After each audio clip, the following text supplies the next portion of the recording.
Hello guys, by this time all of us have heard about the term cryptocurrency, which has kind of became a buzzword in financial industry.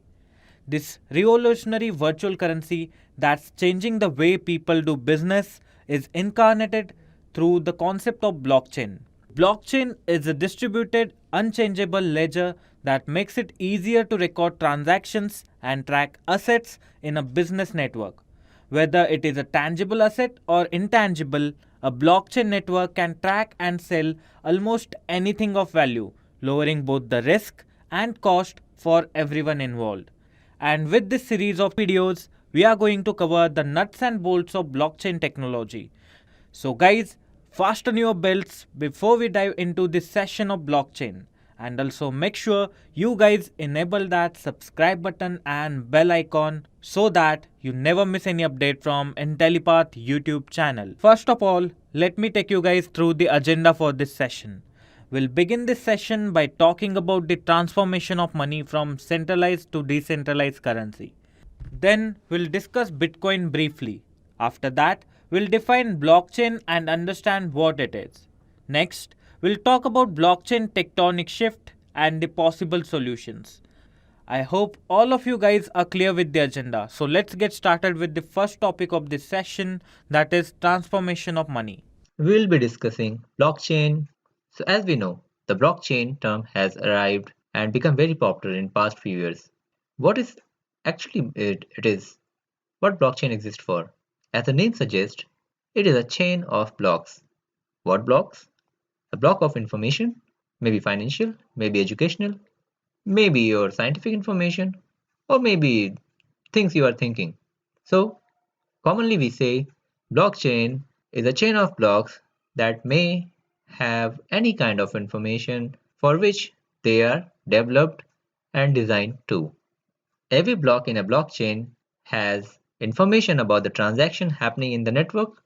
A block can have more than one transaction grouped into a block, and it is again complete in itself. So you can refer anytime in a blockchain to any block, and you can see from where and when it was generated and what pieces of information it has. Cryptocurrency and blockchain are and how they are related with each other. At the end of this session, we should be able to understand the drawbacks in current financial system and infer how a spectrum of finance can be secured using distributed system. Introduce the key concepts which constitutes the distributed system, infer various type of currencies, and deduce various uses of cryptocurrencies. So when we say blockchain, the similar term distributed comes in parallel. So why we call blockchain a distributed system? So when we discuss about blockchain, these are termed as distributed ledgers also. Why distributed ledgers? Because informations are stored in distributed manner, and the same copy of information is stored on all the ledgers at the same time, and all ledgers need to be in sync. So that's how blockchain constitutes our distributed ledger system. We'll see how it all happens when we work on the blockchain. So before moving to that, we should know how our trading units transform from past to current modern exchange systems. We are well aware of barter system, okay, where utility things were used to make sell or purchase of items. Then it then came era of subjective ledgers, mental accounting, where things were recorded on ledgers for making sale and purchase of items. Then came physical objects, where we started exchanging the things that we have in return of the things that we do not have from each other without interference of third parties. Then gold and other assets were part of currency system or trading system for long, where golds or other assets were used to sell and purchase of items, and these were used even nowadays also. These are used as universal ledgers and form a basis of currencies of many countries, or you can say form a basis of economy of many countries. Then the current era came where paper money or fiat money system was used primarily to sell or exchange items among each other. Then we know we advanced in trading systems and we started using virtual money using online banking, cards, debit cards, ATMs, and other e-wallets also exist in current days that make our transactions very much easier.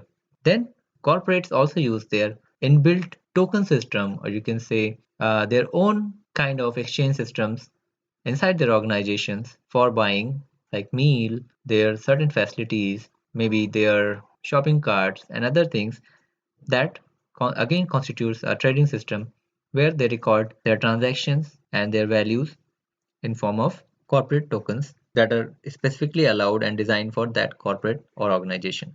Then the future, or you can say modern era, comes where Bitcoin or decentralized digital money is being used to transactions, purchases, or sell over the network using virtual money.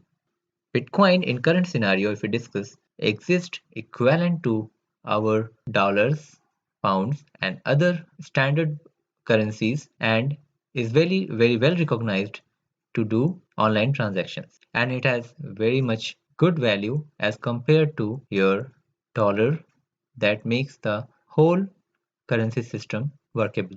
So let's see what Bitcoin is. Bitcoin was derived from your computer's smallest unit, your information system's smallest unit, bits. And how it was named as a Bitcoin? Because it was a programmable money or programmable currency. So that's how it got a name called Bitcoin. And when we try to define it, it is a type of cryptocurrency which is nothing but a digital money. And the underlying technology that enables moving of digital coins or assets among individuals is blockchain. And Bitcoin was the first ever implementation of blockchain.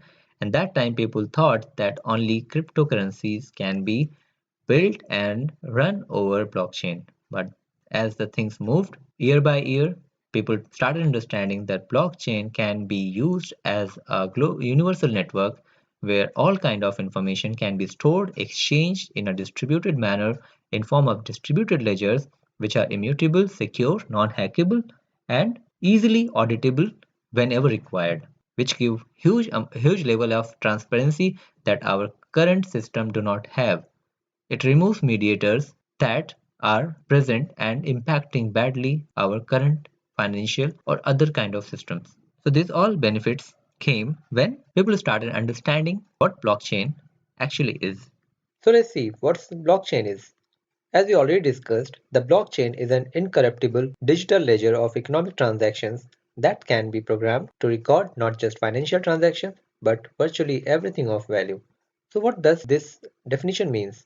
Does blockchain stand for only financial transactions? No. You can store and propagate any kind of information that you want to store and use on your blockchain network. So your blockchain network is not really limited to financial transactions such as Bitcoin or maybe other cryptocurrencies. So if we say in broader terms, blockchain is simply a data structure where each block is linked to another block in a time-stamped chronological manner. Each block has its timestamp of creation and the transactions that constitute this block. These blocks again stored in a chronological manner according to their according to their creation time. Second point, it is a distributed ledger, digital ledger of an immutable public record of digital transactions.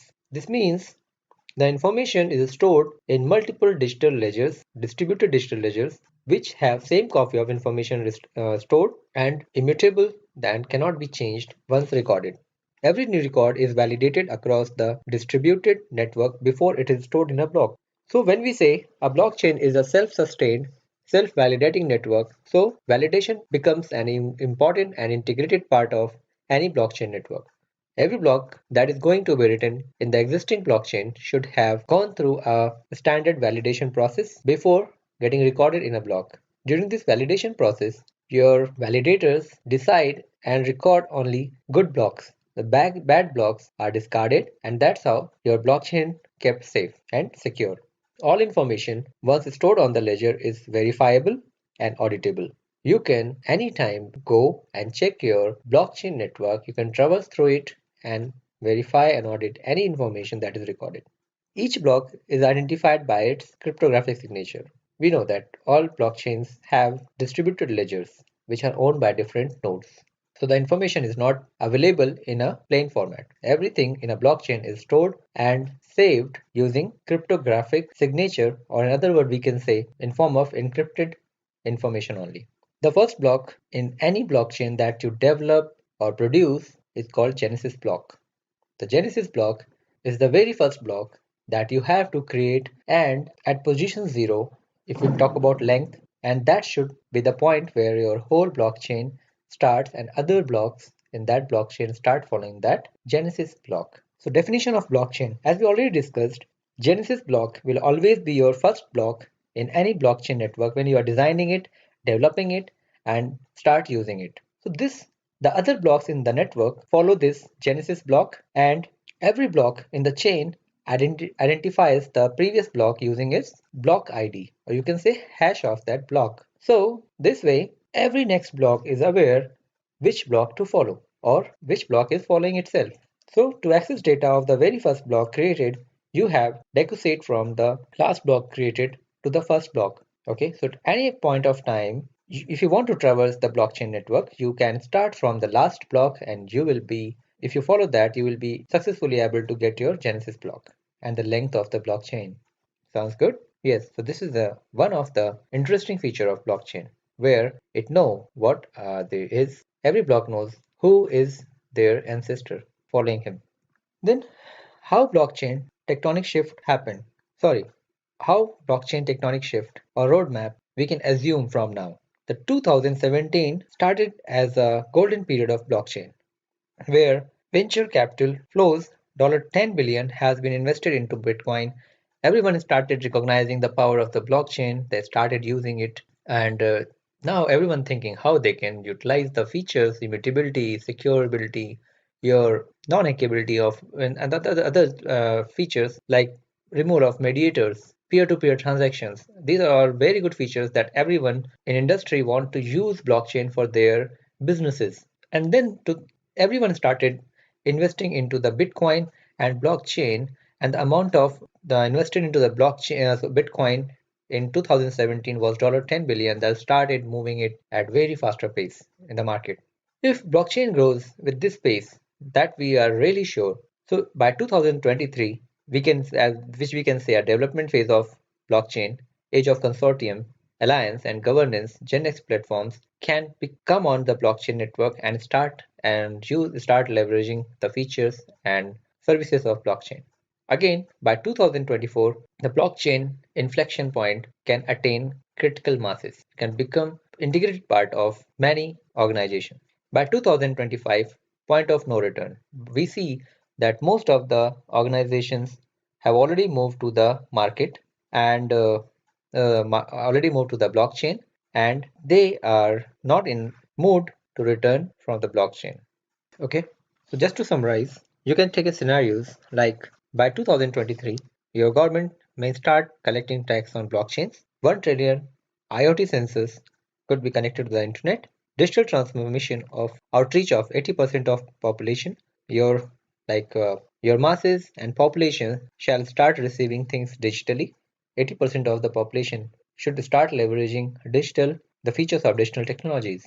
By 2025, sharing economy 2.0, P2P economy, and can become peer-to-peer economy can become very famous and can become integrated part of the sharing. You may have smart city fully operational based on the blockchains by 2026, and by 2027, 10% of the world GDP will be on blockchain technology. So this is the assumption based on the current growth rate of blockchain and the awareness that people are trying to invest and utilize the features of blockchain in their businesses and to make the world and their countries a good place to live. Before we know how blockchain benefits us, we should know the current system. Why we need blockchain when we already have successful running current system behind all required needs and services. The current system works that we use in our day-to-day life is for trading, for selling and buying items that are recorded in offline ledgers where transaction details are stored. Bookkeeping is isolated and closed to public.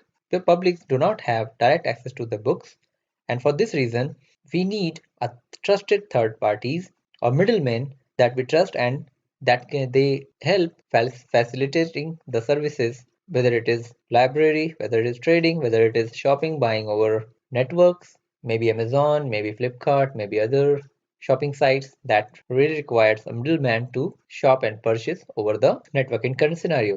So if we see, most of our services require a middleman to be utilized. So on and on, we see below challenges with the current systems. Banks and other parties, or you can say other third parties, take fees for transferring money. Nothing is free. If you involve a third party, they will not work for free. They are going to charge, they are already charging a good amount of money, that is an overhead on the system. Mediating cost, again, increasing the cost of transactions. Things are becoming costly for us. In any ways, end user has to pay for any services they are utilizing. It's not their organization is going to pay. So ultimately, things are becoming costlier for us, the consumers. Minimum practical transaction size is limited, cutting off the possibility of small casual transactions. Financial exchanges are slow, checking and low-cost wire services take days to complete. International cross-border transactions really require good amount of time for any transaction to complete because of current existing systems of middlemen or mediators. System is opaque and lack transparency and fairness. We don't know what is happening behind us, what is happening with our money that we are spending in banks. We are investing in banks, we are investing in stock markets, and that's how system is completely non-transparent to us. Also, the central authorities that are controlling the system, currencies, maybe from banking, maybe from stock markets, maybe from other institutions, are have completely have chances to overuse the power they have and can create money as per their own will.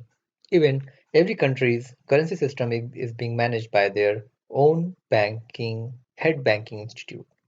So these are some of the current problems. There are more, but these are few major issues with the current systems that are motivational factor behind use and utilization of blockchain, because your blockchain helps overcoming all these problems. What could be possible solutions? We need a system which eliminates the need of middlemen or third parties, thereby making transaction cost nil or negligible. Right? If there's no middleman, we don't need to pay him. We can save that money and make things cheaper. Enhance transaction execution speeds and can facilitate instant reconciliation. Again, is transparent and tamper resistant in order to avoid manipulation or misuse. If things are transparent, no one with or without authority can tamper the information and do false transactions for their own benefits. Currency creation is not in control of any central authority. If you see, we are on a blockchain or similar network, there is no central authority who can impact the system or example currency generation for their own benefit. This can also help regulating and maintaining the value of currency.